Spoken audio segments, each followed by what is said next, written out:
Bien-aimés frères et sœurs, bonjour. Encore une fois, bon sabbat dans le Seigneur. Je vous félicite pour votre courage depuis vendredi, alors c'est une semaine avant. On est ensemble et on parle de Lévitique, on parle de Daniel, on parle d'Apocalypse, on parle de sanctuaire. Et généralement, ces sujets, qu'est-ce que je peux dire, n'ont pas trop bonne réputation. Ne sont pas populaires, dirais-je. Ne sont pas trop populaires, mais je vous dirais aussi que ce sont des sujets avec lesquels nous devons nous familiariser parce que Dieu le veut. Dieu le veut. Dieu le veut. Et c'est encore l'œuvre de l'ennemi c'est lui qui nous porte à négliger ce que Dieu considère comme précieux pour nous. D'accord? Ce que Dieu considère comme précieux. Bien. Alors, comme d'habitude, avant d'ouvrir la Bible, je vais dire un mot de prière. Je vous invite à me rejoindre dans la prière. Merci. Veuille, éternel, notre Père, notre Dieu, continuer de nous assister puissamment par son Saint-Esprit, afin que sa parole aussi puisse continuer de nous éclairer et surtout qu'il nous donne toute l'énergie, toute la puissance nécessaire pour mettre cette parole en pratique dans notre vie et que nous sachions aussi la partager avec nos bien-aimés frères et sœurs, car tous ceux-là qui habitent autour de nous, ils sont aussi nos frères, nos sœurs, pour avoir été créés à ton image, Père, et à ta ressemblance comme nous. Nous te prions au nom de Jésus. Amen.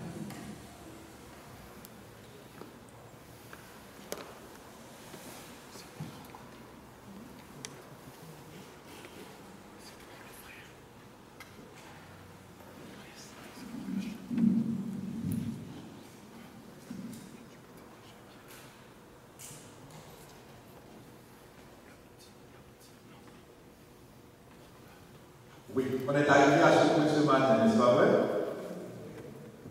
Bon, et pour les images qui sont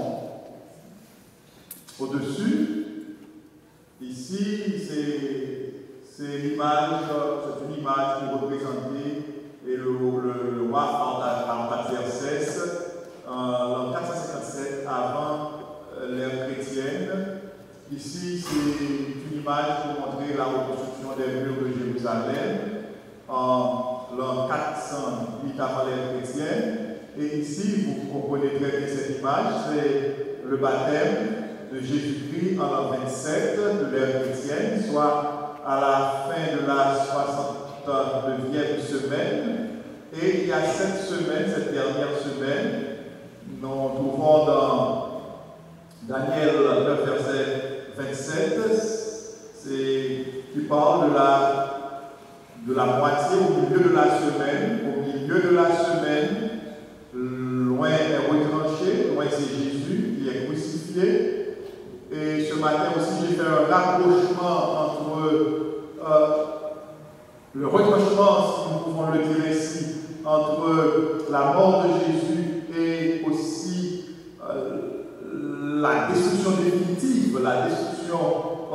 définitive du temple en l'an 70. C'est vrai que l'an 70, que l'année 70 n'est pas incluse dans les 70 semaines réservées au peuple juif, mais l'événement qui s'est produit après en l'an 70 a été conditionné par cet événement, la crucifixion de Jésus.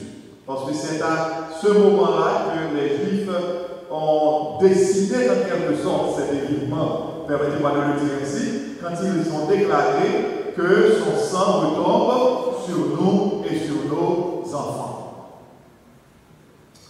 Et en l'an 34, l'automne 34, l'habitation d'Étienne. Remarquez bien, automne 457, automne 408 avant Jésus-Christ, automne 27 de l'ère chrétienne.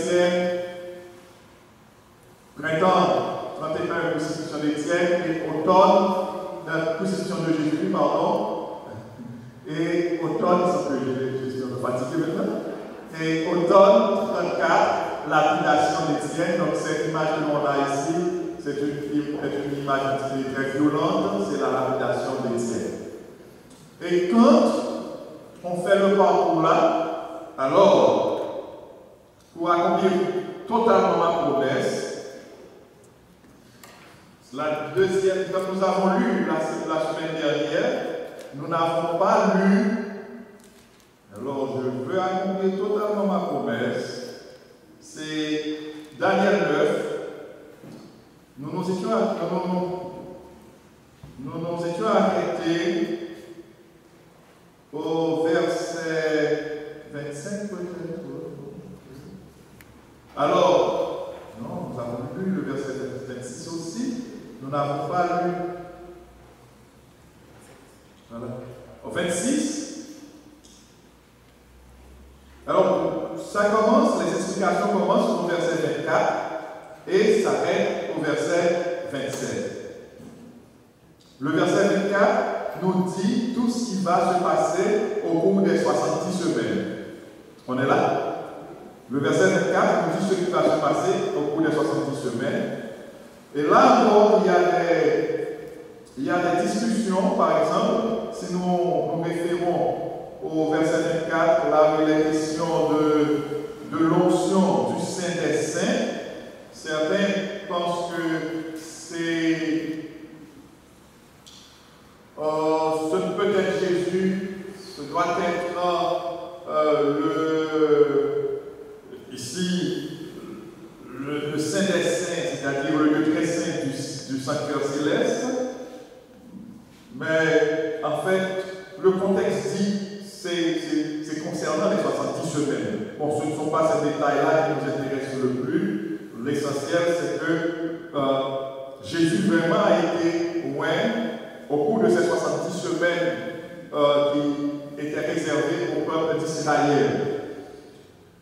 Et puis, on va avoir aussi la purification du sanctuaire céleste. On va le voir dans quelques secondes. Alors, le verset 26, après les 62 semaines, un Messie sera retranché, il n'aura personne pour lui. Le peuple d'un prince qui viendra détruira la ville et le sanctuaire, et sa fin arrivera comme par une inondation.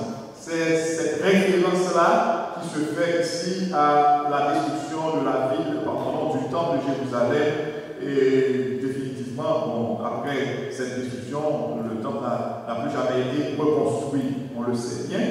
Il est résolu que les dévastations dureront jusqu'à la fin de la guerre. Jésus va se référer lui-même et dans Matthieu 24 à cet événement. Je crois que le pasteur Sam en a parlé, ça va dire, vous avez fait référence à là où ce roi parle de cet aspect-là. Il est résolu que les dévastations dureront jusqu'à la fin de la guerre. Verset 27, il fera avec beaucoup une solide alliance d'une semaine, et durant la moitié de la semaine, il fera cesser le sacrifice et l'offrande. On se rappelle à la mort de Jésus-Christ, qu'est-ce qui s'était encore produit dans le temple?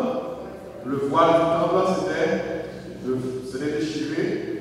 Et le dévastateur ira à l'extrême des abominations jusqu'à ce que la ruine et ceux qui a été résolu font sur le dévastateur. Donc, c'est cette dernière semaine qui est divisée en deux, où l'on retrouve ici la crucifixion de Jésus et 3 ans et demi plus tard, la lapidation d'Étienne et l'église,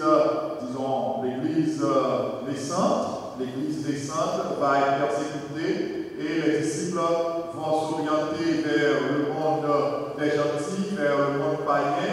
Et c'était là le plan de Dieu aussi, parce que, écoutez bien, Dieu a tant aimé le monde, il a donné son Fils unique afin que quiconque croit en lui ne périsse point, mais qu'il ait la vie éternelle.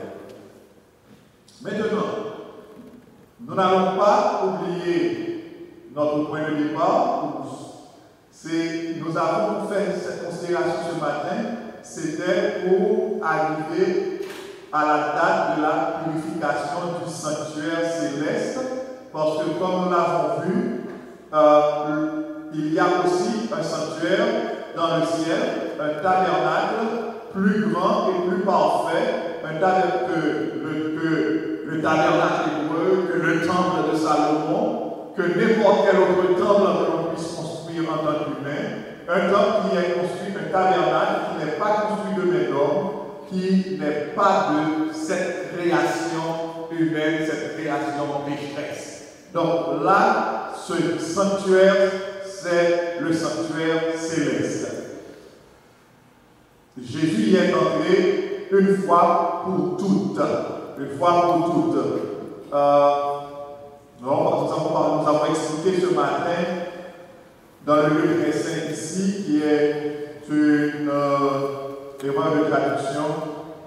Nous l'avons expliqué. Nous avons fait référence aussi, nous avons évoqué Daniel 8, verset 14, pour trouver la date de début de la purification du sanctuaire céleste. Parce que, comme c'est dit dans Daniel 8, verset 14, 2300 soirs et matin, puis le sanctuaire sera purifié. Alors, c'est le camp. Nous nous sommes référés à ce tableau pour trouver le camp. Alors, 2300 soirs et matins, nous l'avons déjà vu, c'est 2300 jours prophétiques qui représentent 2300 années ordinaires, 2300 années normales. Maintenant, quand nous faisons une petite soustraction là, quand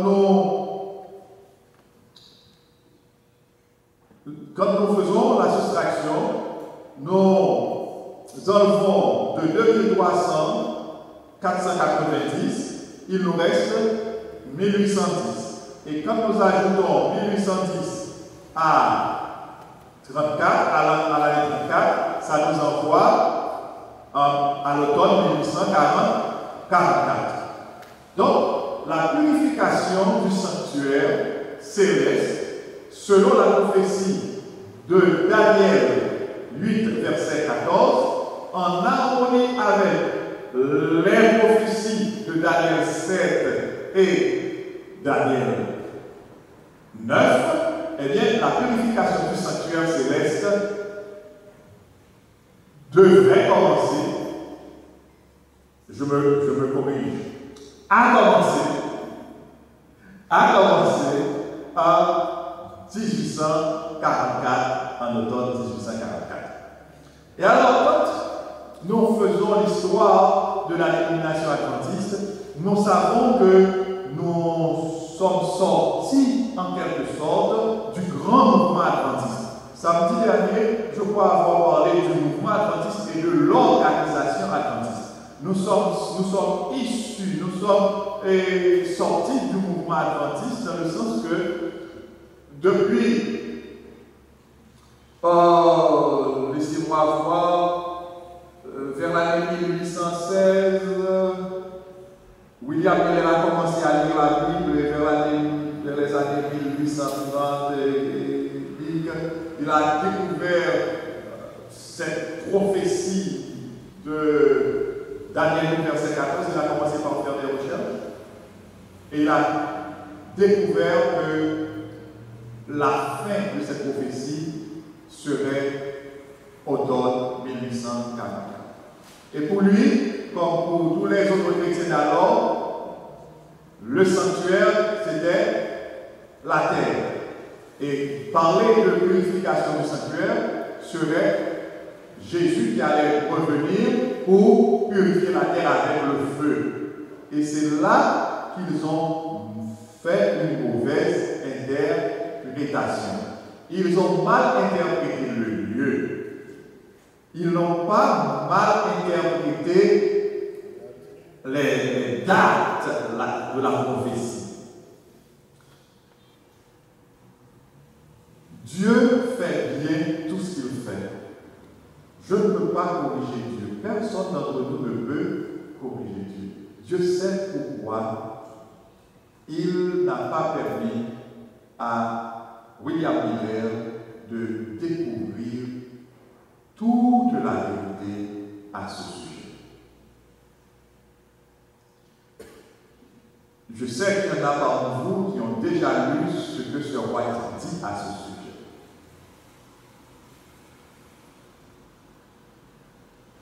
Que cela ne vous ébranle pas, mais nous avons déjà lu que Dieu lui-même a choisi de ne pas permettre à Léa Miller de tout découvrir.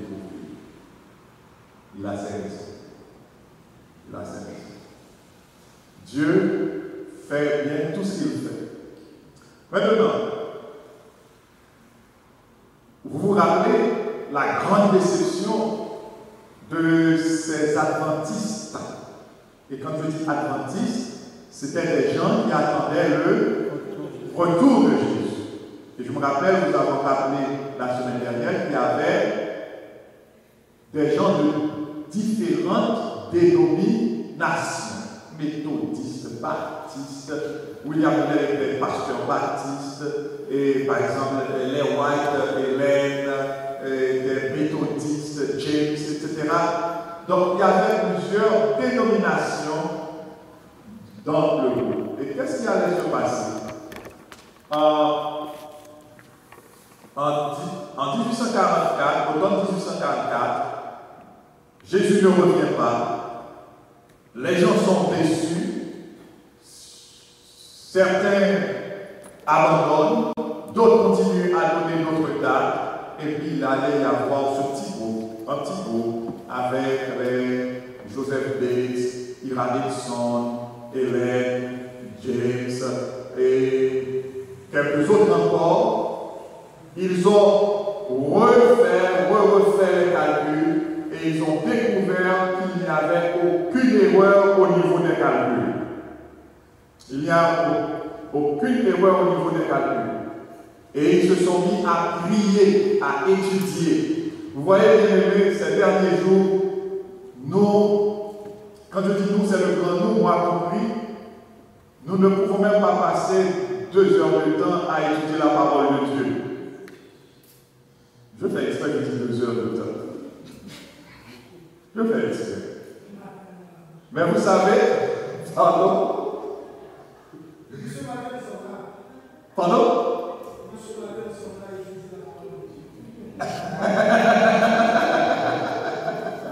Ok. Alors, frère Paul, c'est un bon enseignant qui l'aime encourager. Excusez-moi. Non, quand je dis, je veux parler de 2 heures assidues et autour de la Bible en train de fouiller là. C'est ce que je veux dire. Vous avez raison, frère Apollos, mais j'ai aussi raison. Ok. Ces pionniers, vous savez, ils savaient rester très tard dans la nuit. Très tard. En train de creuser, de fouiller, de sonder les Écritures. Et Dieu a écouté leurs prières. Il a vu leur désir de connaître sa volonté. Il leur a ouvert les yeux et nous disons Amen. Amen. Gloire à Dieu. Dieu leur a ouvert les yeux et ils ont compris que le sanctuaire, et ce n'est pas, certains pensent que c'est Ellen White qui a eu des sons. Non. Généralement, Dieu donne des songes, des visions après que les gens eux-mêmes avaient fini de découvrir la vérité à travers la Bible sous la direction du Saint-Esprit de Dieu. Donc, généralement, les songes et les visions venaient pour soit corroborer, soit pour corriger aussi, mais généralement, les gens s'étaient attachés à la parole de Dieu. Et c'est alors que l'on va avoir, c'est à partir de ce moment-là, de 1844, on va avoir ce petit groupe qui va grandir va devenir bientôt. Mais maintenant, continuons avec la purification du sanctuaire. Si nous nous rappelons bien, pourquoi est-ce que le sanctuaire terrestre devait être purifié? À cause de quoi? À cause du péché. Le péché devait être enlevé, banni du sanctuaire. Et cela année après année. Mais pour le sanctuaire céleste, ce ne sera pas année après année, ce sera une fois pour toutes. Et c'est ce processus qui a commencé en automne 1844. Vous vous rappelez bien, nous nous rappelons, dans le sanctuaire terrestre, les sacrificateurs, ils aspergeaient le rideau de sang pour envoyer les péchés, où ça? Dans le lieu très saint. Ce qui veut dire que le sanctuaire aussi était souillé de péché. Et nous avons vu comment le souverain sacrificateur devait procéder. C'était partir du lieu très saint au parvis. Donc, chasser le péché, balayer le péché et bannir le péché du camp. Bien. Et maintenant, comment est-ce que Dieu va lui-même nettoyer le sanctuaire céleste du péché? Quand nous péchons, qu'est-ce qui se passe? Quand nous nous repentons de nos péchés et que nous confessons nos péchés à Dieu, qu'est-ce qui se passe? Il semble que le repas, on accuse le repas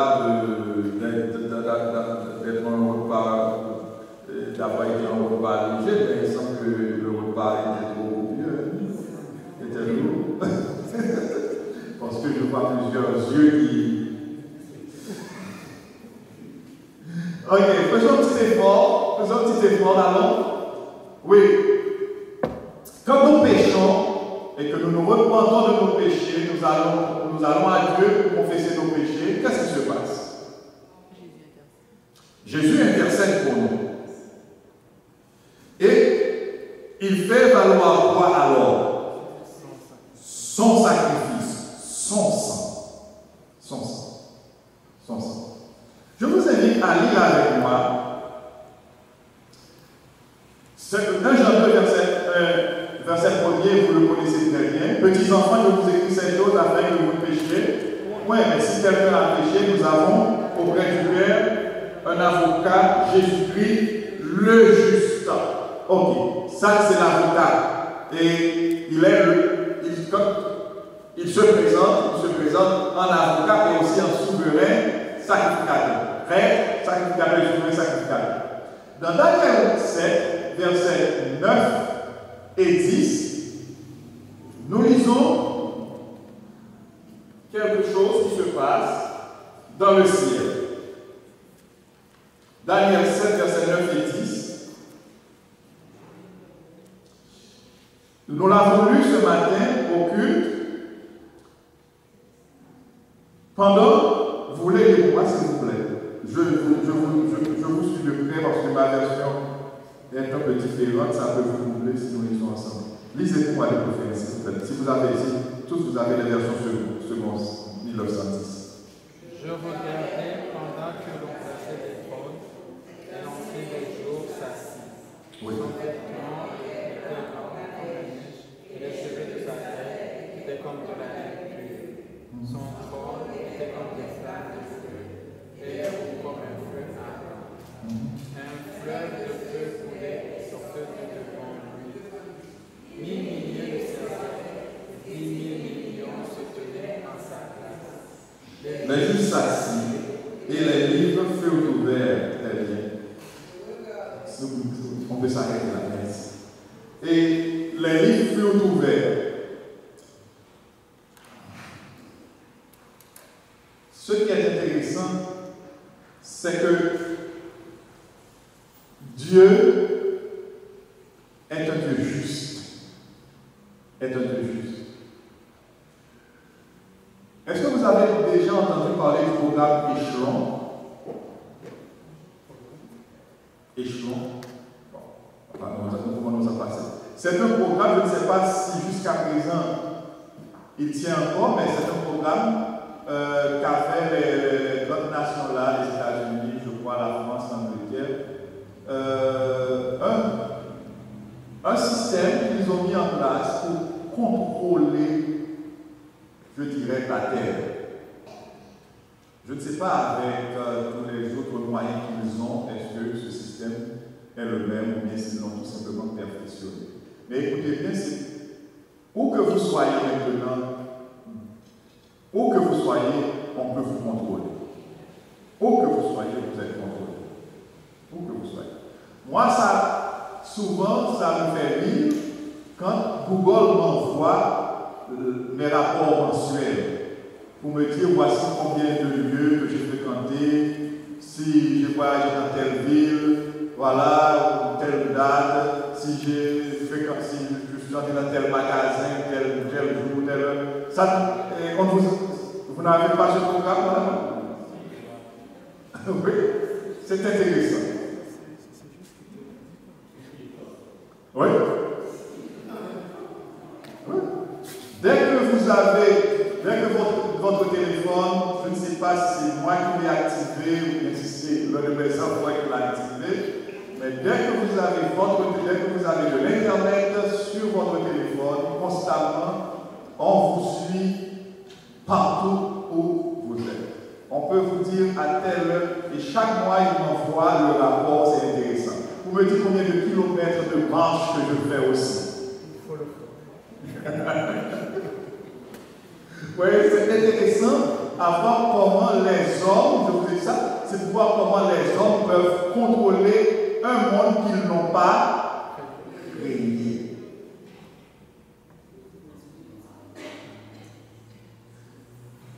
Et le Dieu de l'univers. Et le Dieu de l'univers. Et le Dieu de l'univers. Lui qui a créé les ondes. Les ondes ne font qu'exploiter ce que Dieu a créé à faire. Les ondes, etc. Alors, le Dieu de l'univers, s'il nous dit qu'il nous suit, comme David le dit au psaume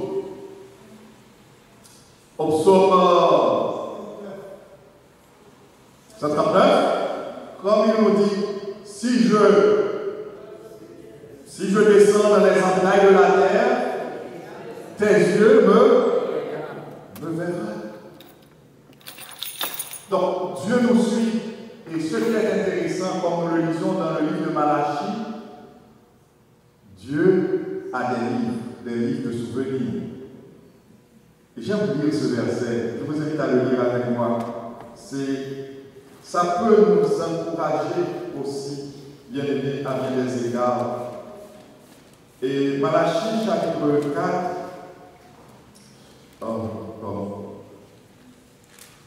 il me semble que je lisais dans une autre Bible. Quand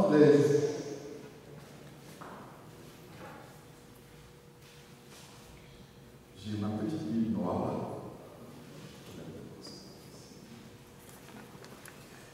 C'est la version que j'utilise là,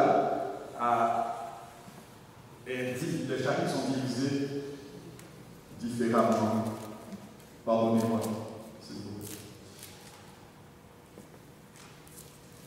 C'est un verset très intéressant. Oui, Malachie, chapitre 3, verset 16. Oui. J'aime lire ce texte. Alors ceux qui craignent l'Éternel se parlèrent l'un à l'autre. Alléluia. L'Éternel fut.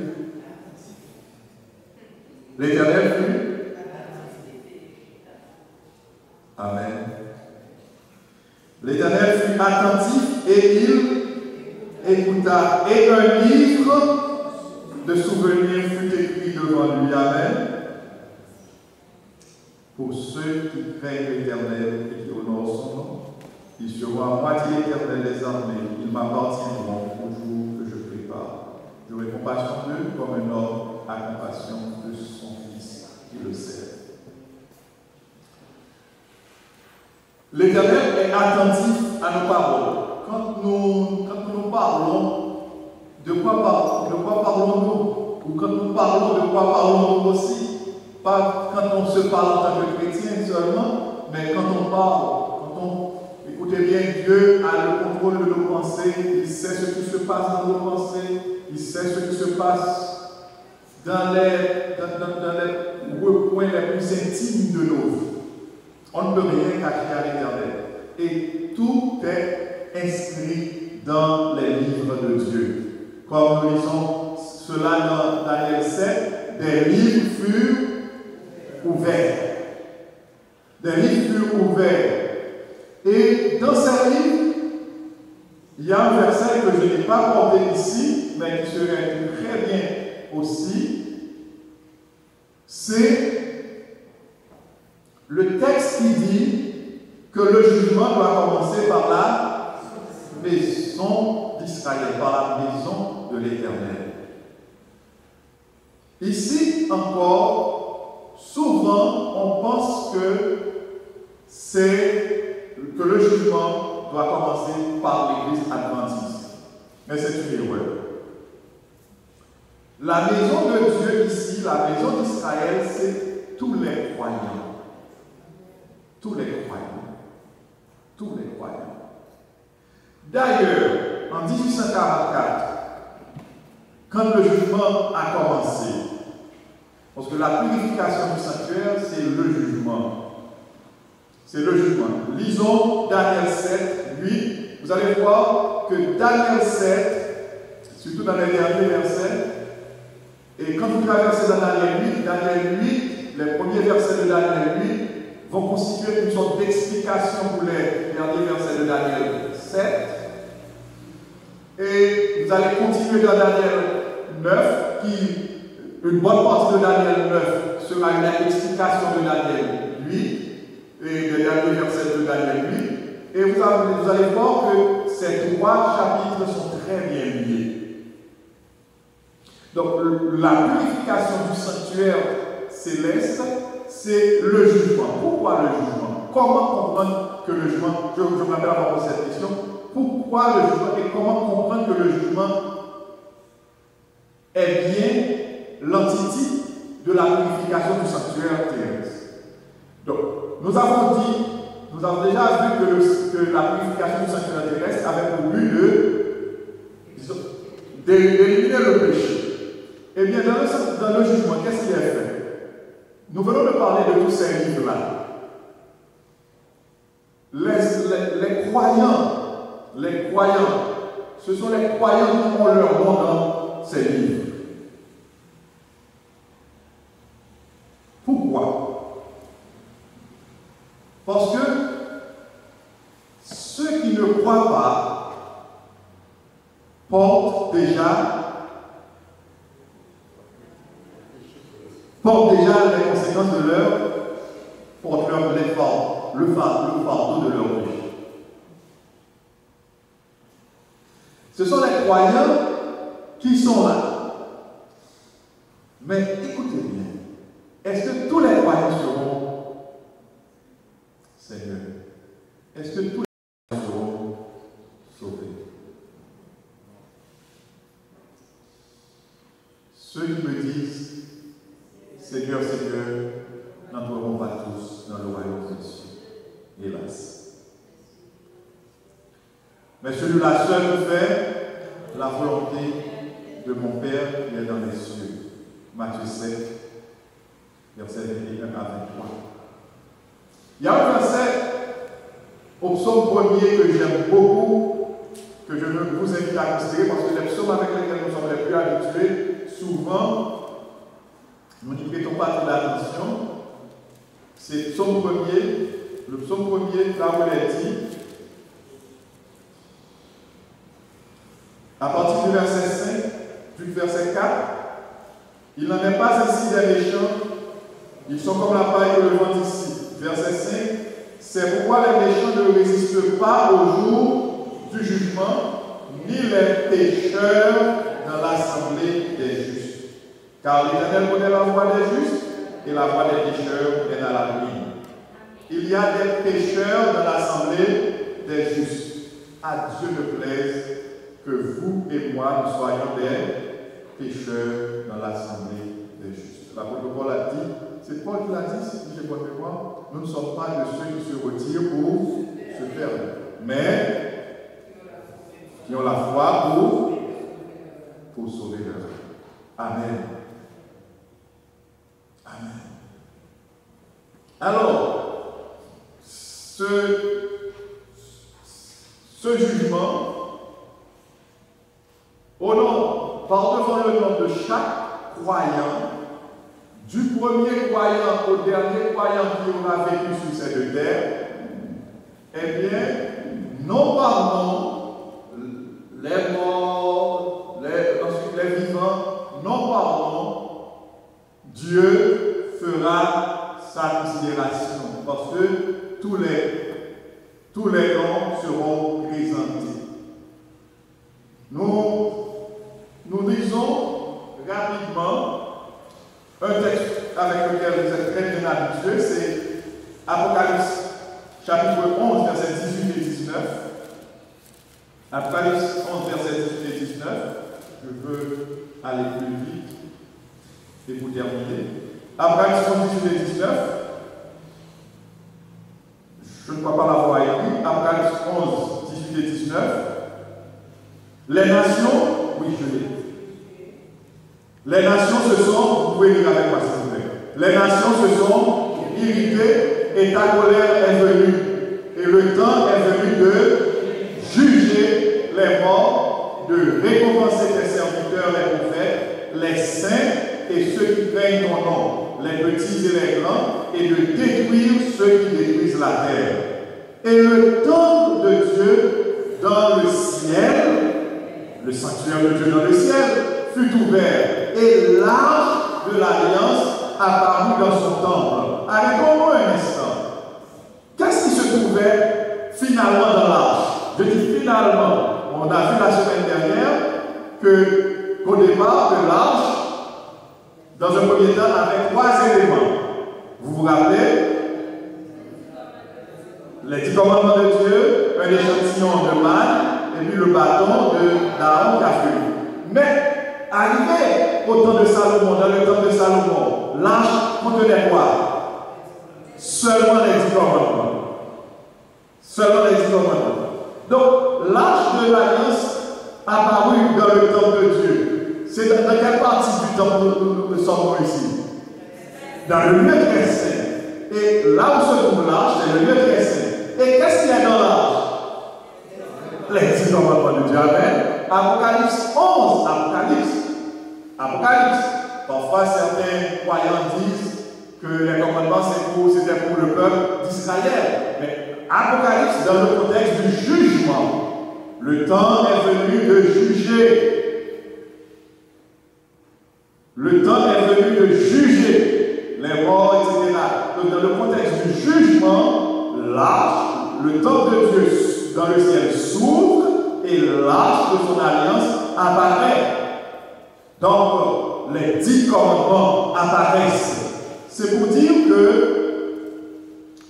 le jugement se fait en vertu des commandements. C'est vrai que les commandements ne nous sauvent pas. Nous sommes sauvés par grâce, par le moyen de la foi. Mais nos œuvres sont jugées à partir des commandements de Dieu. C'est clair? Quand on dit sauver, c'est-à-dire que nous sommes passés de la mort à la vie. À cause du péché, nous étions morts. Donc Dieu nous a fait passer de la mort à la vie par le sang de Jésus. Ça, c'est la justification. Même la sanctification, si nous l'obtenons par grâce, parce que c'est grâce à la puissance du Saint-Esprit de Dieu que nous pouvons mettre en pratique la parole de Dieu. Mais il y en a qui rejettent la grâce de Dieu. Il y en a qui sont à l'église, qui se disent chrétiens, mais qui rejettent la grâce de Dieu. La grâce de Dieu n'est pas une grâce passive, la grâce de Dieu est une grâce active. Donc la grâce de Dieu est assez puissante pour m'aider, pour vous aider à pratiquer les œuvres justes que Dieu a préparées d'avance pour nous. C'est clair?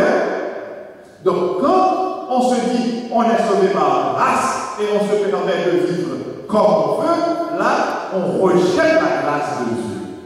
On déclare la grâce de Dieu impuissante. On déclare la grâce de Dieu impuissante. La grâce de Dieu est assez puissante pour nous aider à remporter la victoire sur nos vices, sur nos défauts, sur nos tares, sur nos faiblesses, sur toute forme de péché. D'ailleurs, l'apôtre Paul le dit clairement dans Romains 6, nous ne sommes plus esclaves du péché. Par la sanctification, par Jésus-Christ, nous libère de la domination du péché. Donc, nos œuvres sont jugées à la lumière des 10 commandements de Dieu. Jésus trône. Qui est-ce qui officiait pour le jour des expiations? Qui est-ce qui officiait? Le souverain sacrificateur. Jésus est le souverain sacrificateur par excellence. Jésus trône et le jugement se fait. Chaque nom, chaque vie est présentée et nos pensées, nos paroles, nos actions, nos intentions, nos mobiles. Je vous invite à lire, bien aimé, le chapitre L'instruction du jugement dans Tragédie des siècles. L'instruction du jugement dans Tragédie des siècles. Le chapitre, c'est l'instruction du jugement. Nos mobiles, les mobiles de nos intentions sont enregistrés. C'est ce matin que je le disais au culte et nous étions en train de discuter un petit peu sur un sujet. On peut faire le bien, entre guillemets, avec un mauvais mobile, une mauvaise intention, un mauvais motif. Comment si quelqu'un peut faire un mal apparent avec un bon mobile? Alors vous allez me dire comment? Prenons l'apôtre Paul. Paul persécutait, mais il voyait travailler pour qui? Pour Dieu. Dieu qui voyait qu'il était dans l'ignorance, Dieu l'a pris de la mauvaise voie pour le placer sur la bonne voie. Donc, bien aimé, surtout, remarquez bien, ce qui est important, ce n'est pas surtout ce que nous faisons, mais aussi, surtout le mobile, le motif. Tout est enregistré. Dans ce chapitre, l'instruction du jugement, vous allez lire, je vous conseille de le lire. Ce roi nous dit, le temps que nous gaspillons, tout est enregistré. Et vous savez, Satan s'arrange ces derniers jours pour nous faire perdre du temps. WhatsApp, Facebook, Instagram, etc. Je ne dis pas que ce soit mauvais si on les utilise à bon escient. On peut utiliser Facebook pour évangéliser, WhatsApp, etc. Mais quand vous vous tenez, regarde, je n'ai pas vu depuis 10 ans, 20 ans. Priez pour lui, c'est au moins, ou bien envoyez-lui un message. Mais écoutez, mes vous passez là 5 minutes, 10 minutes, 15 minutes, 30, 1 heure de temps. Vous sortez de Facebook, vous passez à WhatsApp, de WhatsApp. Et puis parfois, les gens, ils vous envoient du n'importe quoi. Des choses qui n'ont nullement été vérifiées. Et puis, vous distribuez. Du temps perdu. On pourrait utiliser ce temps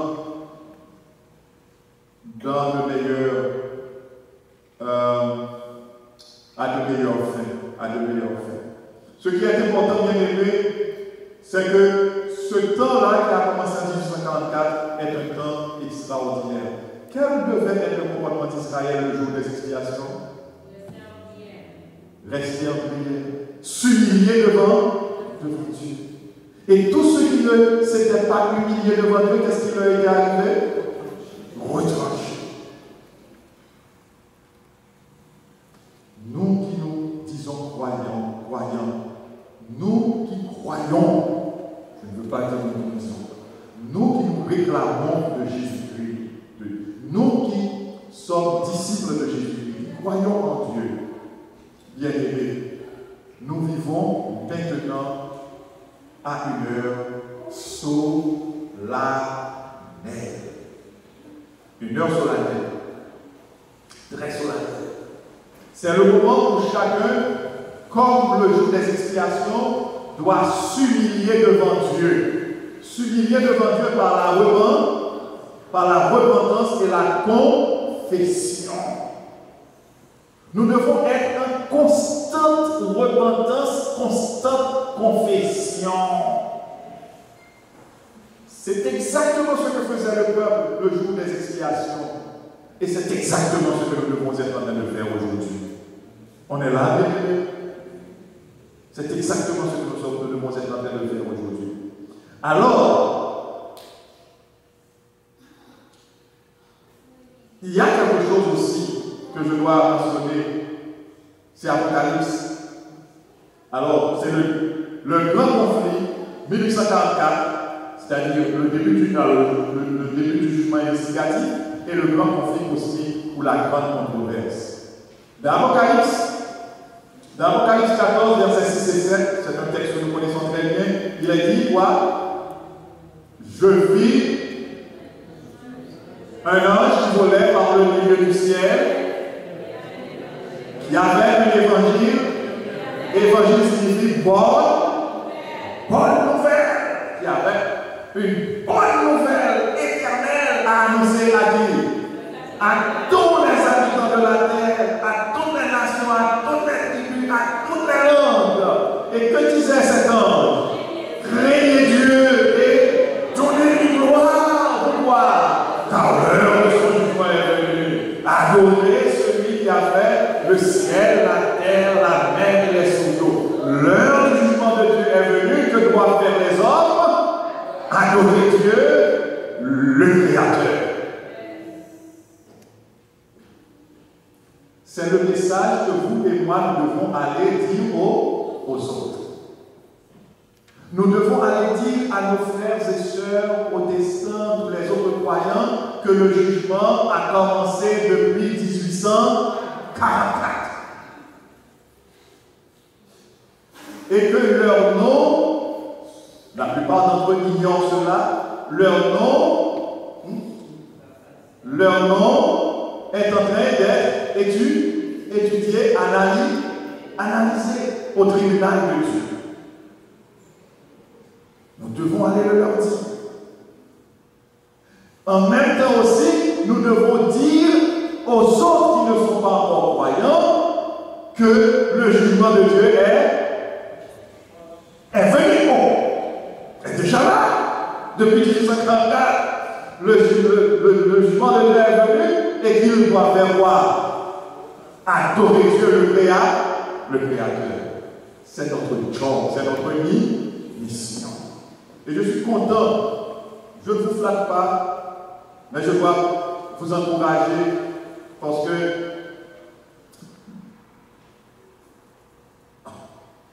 je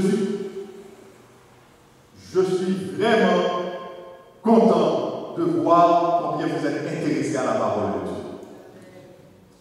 Je suis ici depuis environ 2 semaines.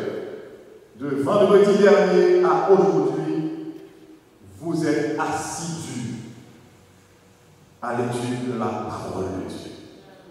Gloire à Dieu. Et je rends gloire à Dieu qui a inspiré aux dirigeants de cette église ce programme. Et ils ont mis un très beau chapeau sur le programme. C'est un programme de réveil. C'est le temps maintenant de se réveiller. C'est le temps de se réveiller, bien aimé. De se réveiller, de se réformer. Pour que nous puissions recevoir finalement la pluie de la meilleure saison qui nous préparera pour le grand prix qui arrive bientôt. Alors, j'ai mis un petit quelque chose là, c'est Apocalypse 14, versets 6 et 7, versus le darwinisme. Que vient faire Darwin dans cette affaire? Charles Darwin est venu avec l'origine des espèces Et à travers cet ouvrage, il a véhiculé sa théorie de l'évolution, de l'évolutionnisme, sur l'évolution. La théorie de l'évolution et l'évolutionnisme. Quand j'ai découvert ce que je vais partager avec vous là, j'ai été étonné. C'est vrai que l'origine des espèces de Charles Darwin a paru le 24 novembre 1859. Le 24 novembre 1859. Vous voyez 59? Vous voyez 59? Vous voyez 59? Bon, ok. Nous allons revenir. Ok. Ce qui m'a vraiment réveillé l'esprit, et c'est pourquoi j'ai mis 1844 et le grand conflit cosmique.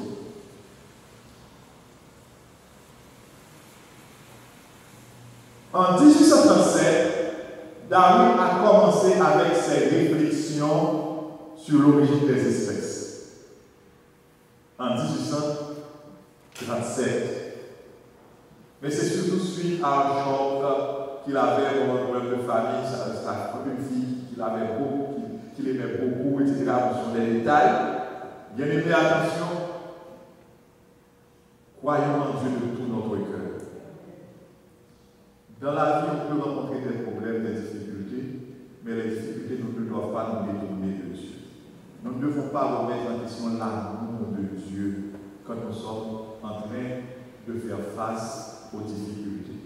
Quand on lit l'histoire de Darwin, on a découvert que Darwin était un croyant comme nous autres. Et certains diraient même qu'il était même théologien, quoi. Oui.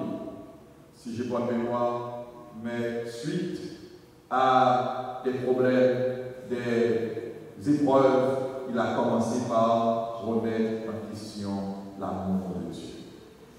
Et Satan a profité aussi pour le courtiser. Je ne sais pas comment c'est vous.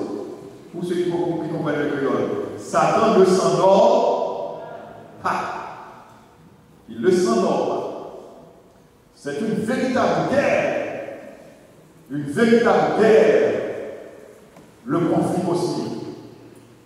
Et vous savez, voici la date qui m'intéresse.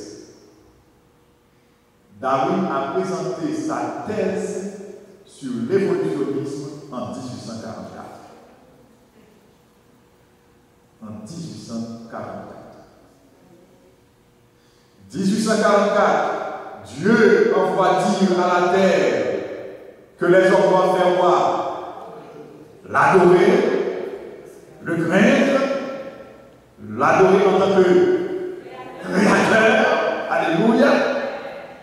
En 1844, Dieu envoie dire à la terre, écoutez, mon jugement est arrivé, l'heure du jugement est arrivée, et si vous voulez sauver entre guillemets votre peau, voici ce que vous devez faire. Craignez-moi, donnez-moi gloire, c'est Dieu qui parle, et adorez-moi en tant que créateur. Et lui, l'adversaire, qu'est-ce qu'il fait? Qu'est-ce qu'il fait? Il cherche un apôtre. Il cherche un apôtre et il vient avec l'évolutionnisme, avec la théorie de l'évolution qui va nier totalement l'existence de Dieu, voire le fait que Dieu, qu'il y aurait un Dieu qui aurait créé la terre. Vous comprenez la bataille? Nous voyons la guerre. Et puis, ce petit groupe se reste, et je remercie Pasteur Seb qui a su bien harmoniser cette intervention avec les enfants et avec tout l'ensemble des sujets-là, et le thème en particulier, l'Église du reste, ce reste que Dieu va utiliser, ce petit reste, il va s'organiser en 1860. Il va avoir un nom, il va devenir une personne morale. En fait, nous parlons d'un langage organisationnel, donc en 1860. Et en 1859, l'ouvrage de Darwin sur la théorie, sur l'origine des espèces, sur la théorie de l'évolution apparue. C'est une guerre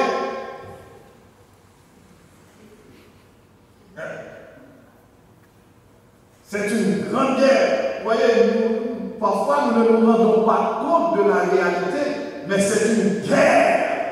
Une guerre. Et je vous ai raconté cette expérience qu'une sœur nous a racontée il n'y a pas longtemps à Montréal. Pauvre sœur qui n'avait rien appris encore dès 1844. Un jour, tandis qu'elle dormait, elle a vu des ennemis venir pour lui enlever la vie. Et qu'est-ce qu'on lui reprochait? Depuis 1844, vous nous donnez des problèmes. Depuis 1844, vous nous donnez des problèmes. Nous pouvons continuer à donner des problèmes. Parce que Jésus nous a dit, je suis avec vous tous les jours jusqu'à la fin du monde. Nous donnons des problèmes à Satan, ça ne nous dérange pas. Au contraire, continuons de demander à Dieu la toute puissance de son Saint-Esprit afin que nous puissions non seulement nous préparer, mais aussi aller chercher les autres. Parce que l'ange qui vole par le milieu du ciel, avec cette bonne nouvelle éternelle, ce n'est pas un ange aux deux ailes déployées, c'est vous, c'est moi, c'est l'Église du reste. C'est cette Église que Dieu a commencé à préparer depuis 1844, qui a fini par prendre forme en 1860 et qui est aujourd'hui l'Église adventiste du 7e jour. Bien-aimés, tenons ferme. Notre Dieu est le même hier, aujourd'hui et éternellement. Nous vivons l'heure la plus solennelle de l'histoire du monde, l'heure du jugement de l'Éternel. Si hier nous marchions comme des gens insouciants, à partir d'aujourd'hui, demandons à Dieu de nous aider à nous ressaisir parce que l'heure est solennelle. Dieu soit avec nous tous.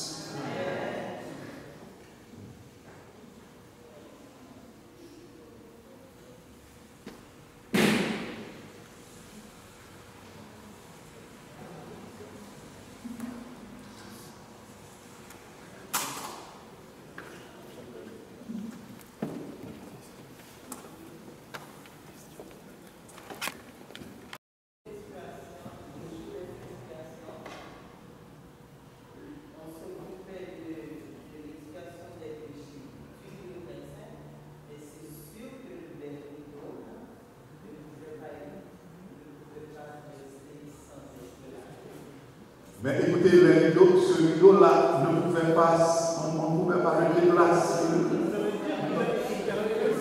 Parce que, je ne sais pas, pasteur, c'est un petit mot. Parce que les sœurs sont préoccupées parce qu'elles ont affaire avec le rideau avec du sang. Oui, c'est une très belle question, mais je crois qu'on ne doit pas ajouter ce que la Bible n'a pas dit. La purification est faite avec du sang et non avec de l'eau. Ils n'ont jamais été lavés. Nulle part dans la Bible n'a été dit qu'ils ont été lavés. Le sang purifie le sang et Dieu s'en charge du reste.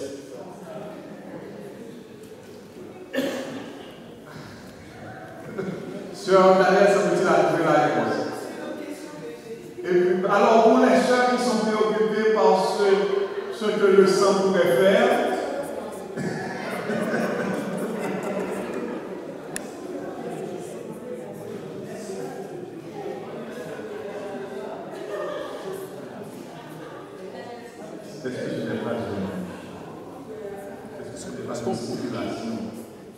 parce que nous ne devons pas spéculer. Nous ne devons pas spéculer. La Bible nous dit que la purification a été faite, comme Pasteur Sem l'a dit, je l'avais dit auparavant, par le sang. C'est le sang qui purifie. Alors, ce que j'allais dire, vous vous rappelez, notre Dieu est un Dieu spécial. Il a donné la manne au peuple pendant combien d'années? 40 ans. Vous vous rappelez? La manne que l'on réservait, du premier au deuxième jour, qu'est-ce qui arrivait à cette manne? Ça coulissait. Ça devenait. C'était gâté. Et la manne que l'on conservait du 6e au 7e jour, elle restait intacte. Cela venait de qui? Mais c'est dit dans Néhémie, le peuple marchait 40 ans dans le désert, ses sandales ne se sont jamais usées. Ça venait de qui? Donc mes sœurs, ne vous inquiétez plus.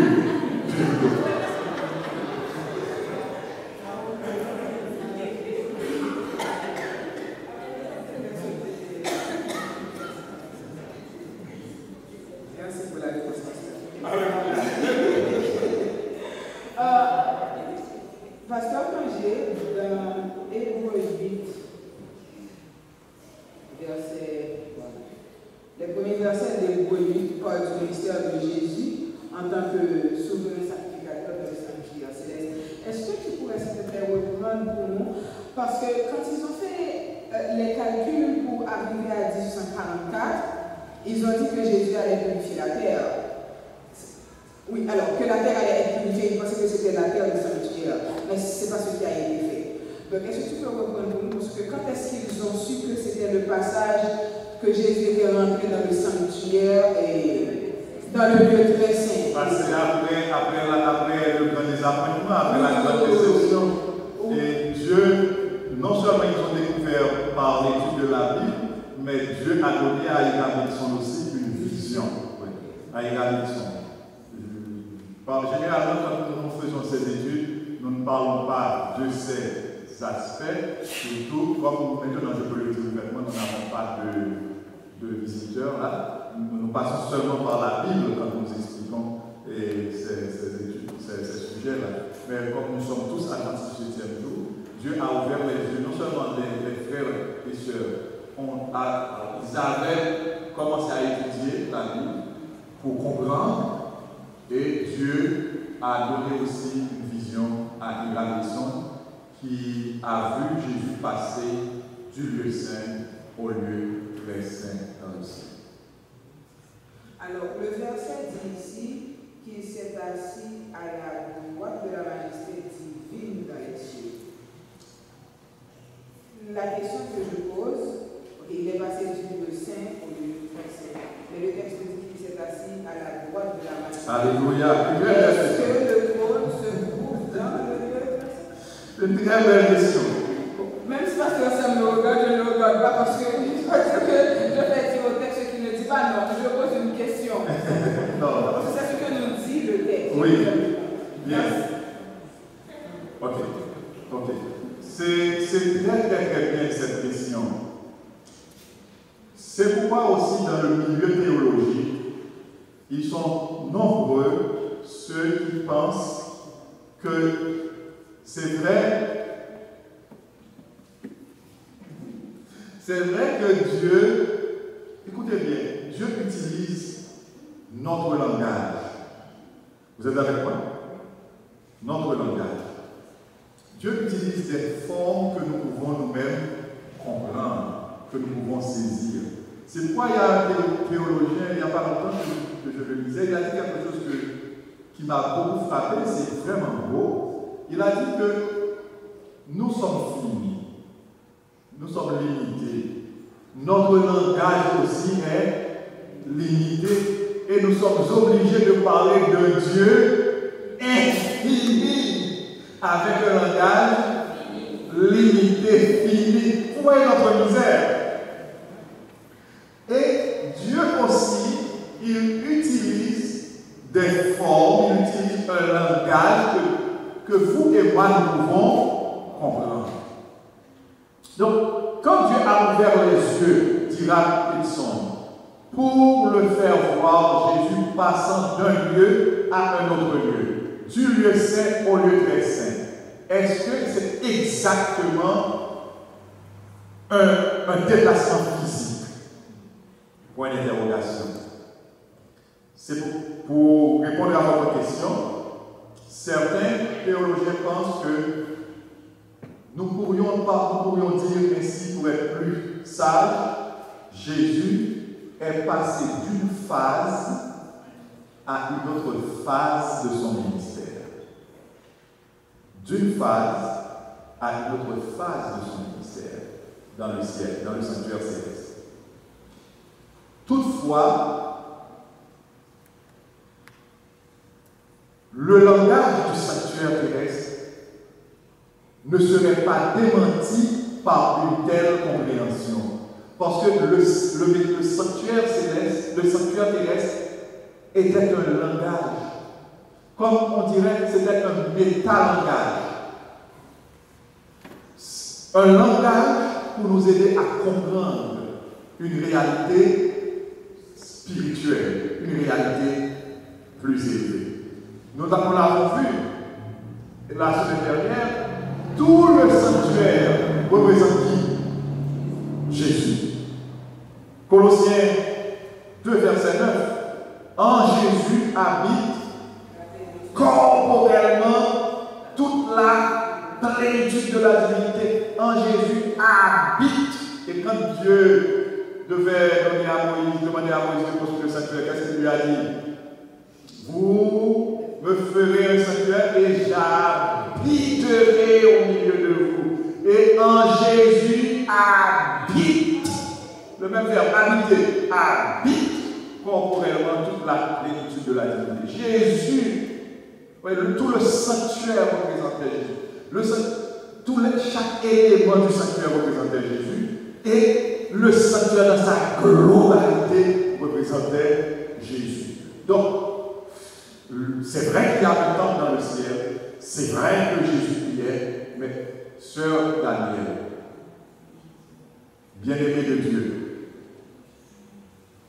j'aime cette appellation de Daniel dans Daniel. Je suis jaloux de Daniel, bien-aimé de Dieu. Daniel ne signifie pas bien-aimé de Dieu. Daniel signifie Dieu est mon juge. Mais l'ange Gabriel connaît plaisir à appeler Daniel bien-aimé du ciel, bien-aimé de Dieu. Moi, j'aimerais que Dieu m'appelle ainsi. Vous ne l'aimeriez pas pour vous-même? Oui, alors, cher Daniel, peu importe que le déplacement soit physique ou c'est juste une image ou une parabole que Dieu a voulu nous donner pour nous aider à comprendre un métalangage, l'essentiel c'est que Jésus est à une autre phase de son ministère maintenant au ciel. C'est le jugement investigatif que nous appelons dans notre langage encore l'instruction du jugement. Amen. Merci. C'est une question que j'ai. Oh. Oui, en fait, c'est deux petites questions. La première, c'est juste l'année 34. Moi, je me disais, si quelqu'un me pose la question, les autres années, je pense que je peux essayer de les éliminer. L'année 34, est-ce qu'il y a une référence,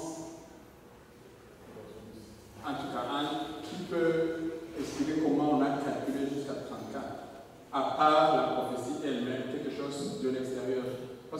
c'est la première année, par exemple, quand Artaxerxes a dit ça, on peut le retracer. L'année 34, qu'est-ce que... Eh bien, 34, c'est la dernière année des 70 semaines, des 490 années.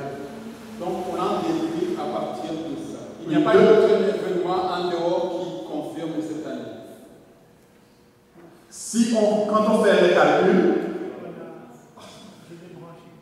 ok, malheureusement, on va déjà débrancher. Quand on fait les calculs, quand on parle de 457 avant Jésus-Christ, si on ajoute les 490, mais il ne faudra pas dire 1001. Ok? Si on dit 1001, on va perdre une année. Parce que c'est la chronologie n'a pas l'an 0. Eh bien, vous allez tomber exactement en l'an 34 pour les 490 années. Pour ça, je suis d'accord si tu le déduis. Mais quelqu'un te demanderait, j'aimerais une référence externe qui dit que Étienne a été lapidé en l'an 34. C'est-à-dire, par exemple, vous allez avoir peut-être quelque chose de Joseph, historien, de quelque chose de ce genre. Est-ce qu'il y en a parmi vous qui ont des références d'historiens? Mais ce n'est pas par hasard, ce n'est pas par, je dirais, ceux qui l'ont dit, sans doute, ont fait des recherches, vont faire des recherches ici, parce que pour voir très bien, Jésus a été crucifié en l'an 31, il y a une main qui s'est levée. Ok? Qui c'est Jésus a été crucifié en l'an 31, et puis, quelques années après, on va avoir la lapidation d'Étienne. Maintenant, c'est 3 ans et demi. Est-ce qu'on a une source externe pour prouver cela? Honnêtement parlant, je n'ai pas de source externe maintenant. Mais c'est une très belle question. Je vous invite à chercher, moi je vais chercher aussi. Mais je veux voir que la prophétie ici ne peut pas mentir. Et c'est à partir de l'an 34 vraiment, à partir de la lapidation d'Étienne, que définitivement que le peuple d'Israël a perdu, est-ce que je peux le dire ainsi, son exclusivité de peuple choisi, et l'évangile allait être proclamé aux gentils. Ma deuxième question, c'est pour... Alors, si vous me permettez bien, c'est à partir de la lapidation d'Étienne. Donc, je peux croire que si nous faisons des recherches, c'est une belle question, moi j'aime ça, et je vais chercher, je vous invite, j'invite l'Assemblée aussi à aller chercher, mais bien sûr, on va trouver que c'est ça. Merci. La deuxième question, c'est... On était dans le chapitre 9, où on parlait, 25, on parlait des 70 semaines. Et puis, on est allé directement à chapitre 7. C'est là où on a parlé du jugement. Oui. J'aimerais savoir, l'un est dans 9 et on est allé dans 7. Comment coller? Ok, très bien. C'est comment coller 7, 8, 9 Daniel. Allons dans Daniel 7.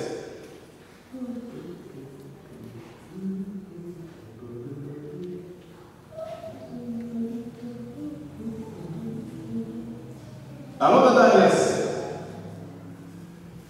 Remarquez bien, à partir du verset 1er, vous êtes avec nous s'il vous plaît, ouvrez la Bible et analysons bien les. Alors rapidement, à partir du verset 1er, nous avons la vision des grands animaux là, et Daniel va recevoir les explications nécessaires à partir du verset 15. Vous êtes avec moi? On est là? À partir du verset 8, nous avons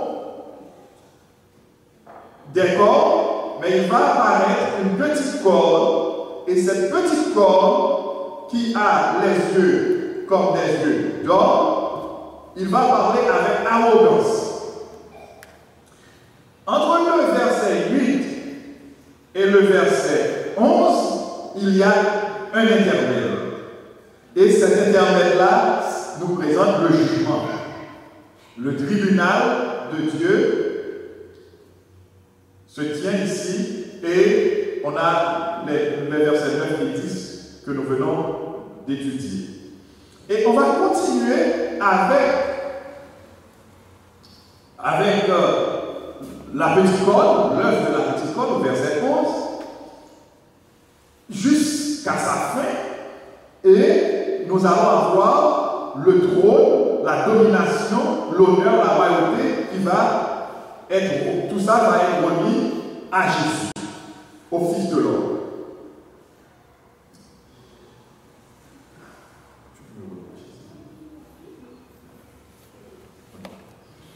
Et je veux croire que mon sujet, je l'ai un petit peu écouté, mais c'était là aussi un point à considérer.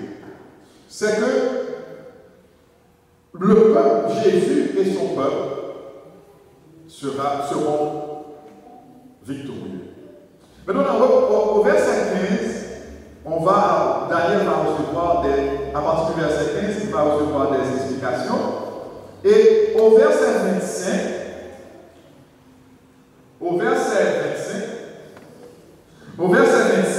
qu'est-ce qui va se passer? Verset 25, la petite corde, dans les explications, la petite corde du verset 8, il prononcera des paroles contre le Très-Haut, il occupera les saints du Très-Haut, il laissera changer les temps et la loi, et les saints seront livrés entre ses mains pendant un temps des temps et la moitié d'un temps. Puis viendra le jugement. Vous voyez ça? Puis viendra le jugement, et on lui ôtera sa domination, qui sera détruite et perdue pour jamais. Donc nous sommes dans quelle partie du temps? À la fin des temps. Parce que vous remarquez que nous sommes au temps où on ôtera la domination à la petite corde, sa domination sera détruite, perdue pour jamais. Verset 8, 27. Le royaume, la domination et la grandeur de tous les royaumes qui sont sous le ciel seront donnés à qui? Au peuple des saints du Très-Haut. Alléluia. Oh. Vous n'avez pas entendu ce qui est dit là? Le royaume, la domination et la grandeur de tous les royaumes qui sont sous le ciel seront donnés au peuple des saints du Très-Haut. Oh! Son royaume, le royaume de Jésus-Christ, est un royaume éternel et tous les dominateurs le serviront et lui obéiront. Maintenant, au chapitre 8, Daniel va recevoir des visions, mais qui seront des répliques du chapitre 7. D'accord? C'est des éléments communs. Ok? Et vous allez avoir, au chapitre 8, vous allez avoir cette petite corde avec le même comportement. Mais on va vous présenter, si au chapitre 7, vous avez eu beaucoup plus l'aspect politique, au chapitre 8, vous allez avoir l'aspect beaucoup plus religieux aussi. Alors, au verset 10, chapitre 8, verset 9, qu'est-ce qu'on va lire? De l'une d'elles sortit une corde, Daniel 8, verset 9, de l'une d'elles sortit une corde très petite. Vous voyez la même petite corde que l'on avait au chapitre 7. On va voir si c'est la même. On va voir.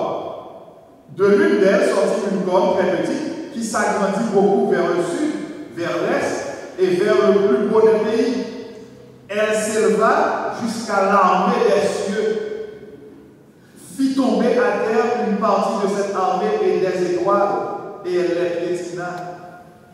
Elle s'éleva jusqu'au chef de l'armée. Le sacrifice perpétuel lui fut retiré. Vous comprenez ça? La petite corde, l'Église catholique romaine.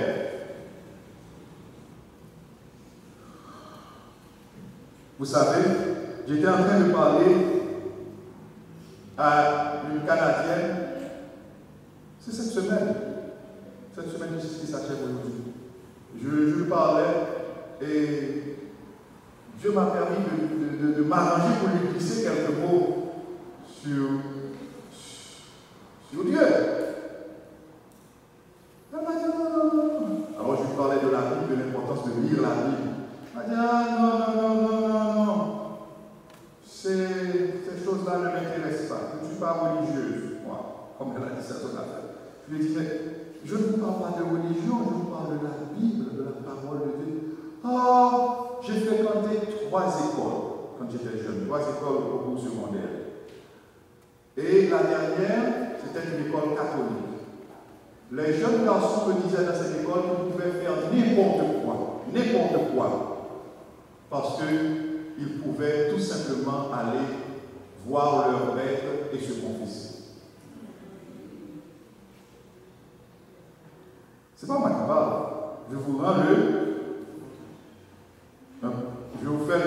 le témoignage de ce que m'a dit une personne. Vous comprenez ce qui se passe?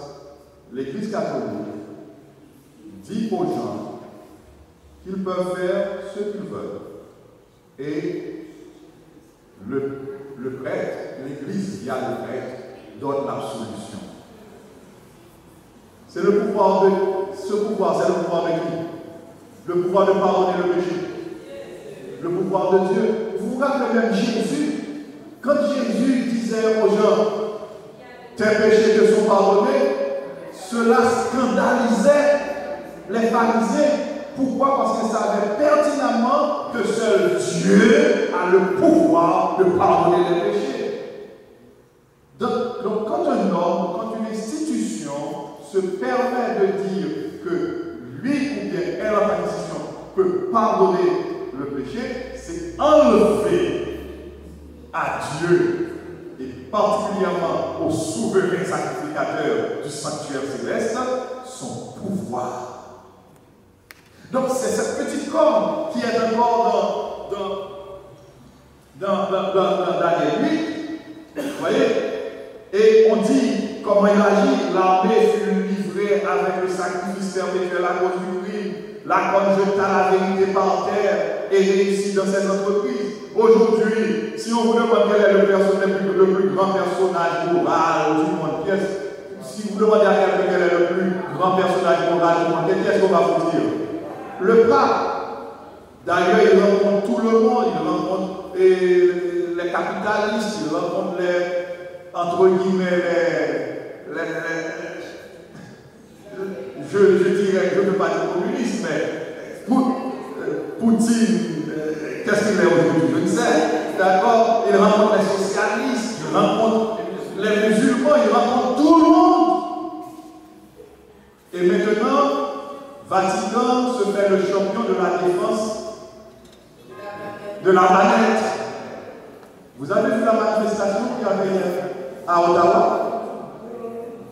Je me suis tenu debout quelque part pendant plus de 30 minutes. La foule passait. C'était des milliers de gens. Et on m'a appris qu'à Montréal, c'était encore. Donc, aujourd'hui, Vatican veut récupérer ce mouvement. Et vous savez, alors, soyons prêts. Donc, c'est ça. Donc, vous comprenez, et c'est immédiatement après la foi. Vous pouvez comprendre la frustration du ciel. Bien aimé, est-ce que nous comprenons la frustration du ciel? Qu'un homme, ou bien qu'un groupe d'hommes, une institution, c'est pas une question de pouvoir. Mais Dieu, dans son amour, qui voit combien de gens qui se perdent. Parce que ces gens-là, quand vous dites à la personne que vous pouvez lui pardonner ses péchés, que vous pouvez pardonner que vous pouvez lui pardonner les péchés. Est-ce que ces péchés vont être pardonnés vraiment? Jamais. Tous ces milliers de gens meurent dans l'ignorance.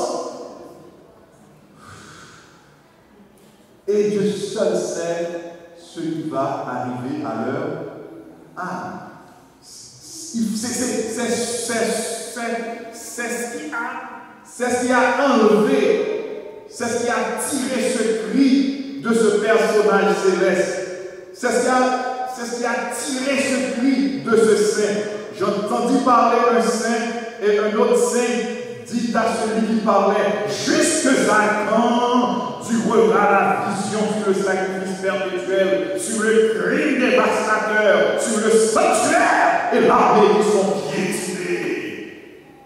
Et il me dit: jusqu'à 2300 soirs et matins, puis le sanctuaire sera purifié. Amen. Donc c'est le même message du chapitre 7 au chapitre 9. Merci. Là, ouais, chef. Quand vous voyez le chef s'élever, vous devez vous asseoir.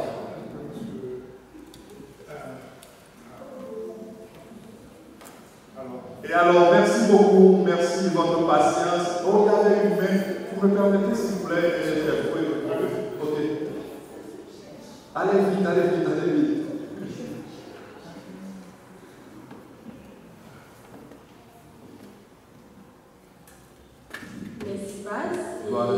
Je veux d'abord remercier Dieu qui a permis et qui a inspiré les dirigeants pour pouvoir réaliser cette belle activité. Pour moi, c'est vraiment intéressant. Non seulement ça a augmenté notre connaissance, mais aussi, je pense qu'on va quand même passer à la pratique. Amen. Maintenant, ce n'est pas une question, mais c'est juste, bon, c'est des idées. Par rapport à la première, je pense que vous avez été, c'était le sujet sur sanctuaire, sur le sanctuaire. Peut-être le premier sujet de la soirée, la première. Oh, le premier sujet, c'était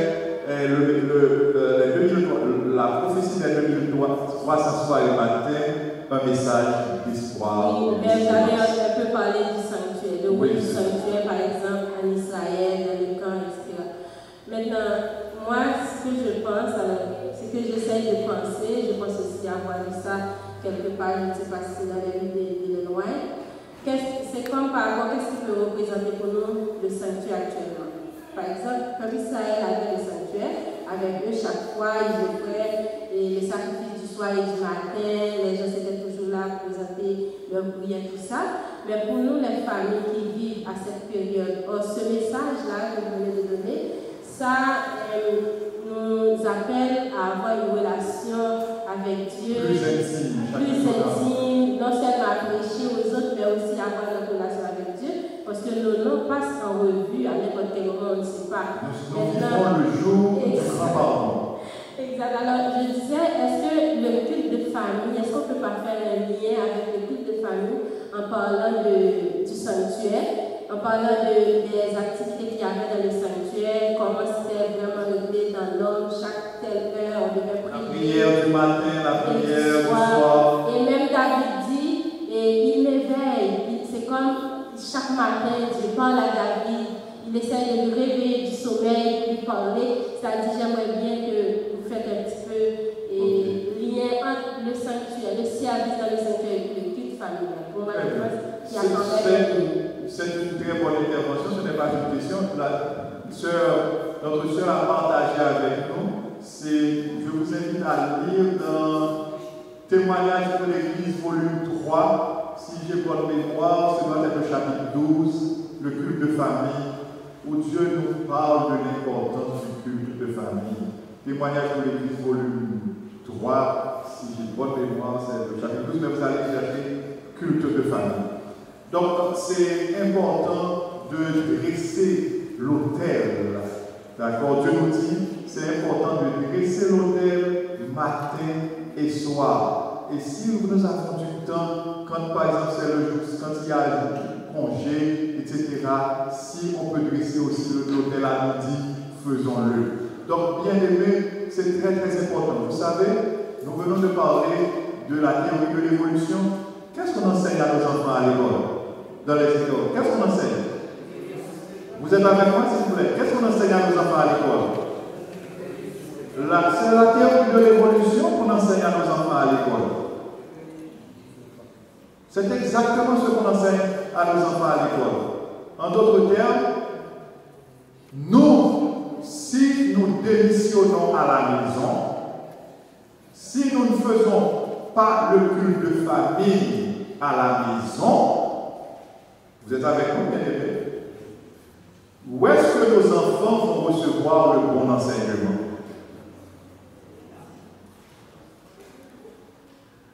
Vous allez laisser votre enfant seulement aux soins des dirigeants d'église? Oui. Nous, les dirigeants, nous avons notre rôle à jouer. Mais rappelez-vous que les premiers responsables de l'âme de vos enfants, c'est vous, les parents. Donc, merci beaucoup, notre bien-aimée sœur. S'il vous plaît, si vous saviez diriger le culte de famille, désormais, dressez l'autel matin et soir, régulièrement. Parlez à vos enfants de la Bible, de la parole de Dieu. Apprenez-leur à lire la Bible. Vous payez cher pour eux à l'école. Vous achetez des ouvrages universitaires qui coûtent cher. Mais que servirait-il à un homme de gagner tout le monde s'il perdait son âme? Nous aussi, nous dépensons beaucoup d'argent pour notre formation. Prenons du temps aussi pour lire la parole de Dieu. Jésus a dit, sanctifie-les par ta vérité, car ta parole est la vérité. Jean 17, verset 17. Et l'apôtre Paul dit, je crois que c'est dans Hébreux 12, verset 14, recherchez la paix avec tous et la sanctification sans laquelle personne ne verra le Seigneur. Et la sanctification, nous ne pouvons l'obtenir que par la parole de Dieu mise en pratique sous l'influence du Saint-Esprit de Dieu. Merci. Veuille Dieu nous aider à mettre en pratique sa parole. Que Dieu nous bénisse tous. Alors, le rendez-vous, c'est pour demain soir, plutôt? À 6 heures. Demain soir. Merci. Alors, je vois que vous êtes encore là. Moi, je pourrais rester jusqu'à 6 heures du soir, si vous voulez. Mais je sais qu'il y a des enfants qui sont fatigués. Je vous félicite, frères et sœurs, pour être là comme pasteur Angela l'a fait. Donc, vous êtes très courageux et je suis content. Nous sommes une église et nous allons continuer à être une église triomphante parce que Jésus va revenir.